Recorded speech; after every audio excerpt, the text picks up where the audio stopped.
Kementerian Koperasi dan Usaha Kecil Menengah membeberkan sederet kerugian yang harus ditanggung negara dari maraknya produk impor ilegal.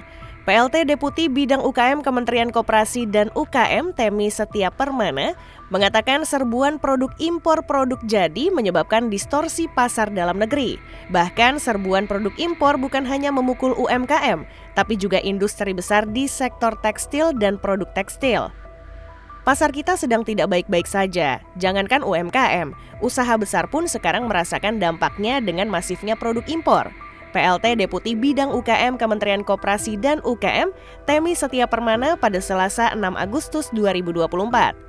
Dia menduga kuat banyak impor TPT HS 6063 pakaian jadi yang ilegal seiring adanya selisih data ekspor dari Cina dengan data impor dari Badan Pusat Statistik hingga 50%. Menurutnya, besarnya peredaran produk impor ilegal telah menimbulkan kerugian ekonomi yang besar bagi Indonesia.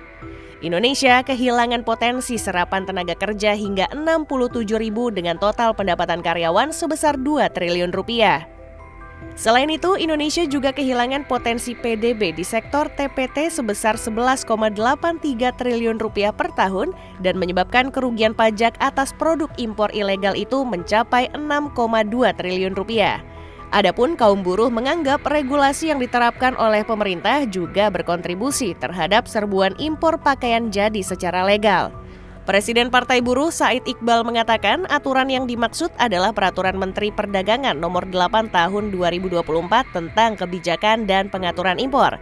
Serbuan impor akibat regulasi itu menurutnya menyebabkan industri dalam negeri semakin lemah.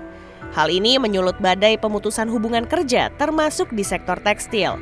Asosiasi Pertekstilan Indonesia menyatakan untuk mencegah serbuan impor itu, Indonesia harus memiliki pertimbangan teknis. Elemen ini penting untuk memastikan keberlangsungan usaha industri tekstil dan produk tekstil, khususnya pakaian jadi. Ketiadaan pertek untuk pakaian jadi dalam Permendak Nomor 8 Tahun 2024 dinilai organisasi itu dapat memicu meningkatnya impor produk jadi ke pasar domestik.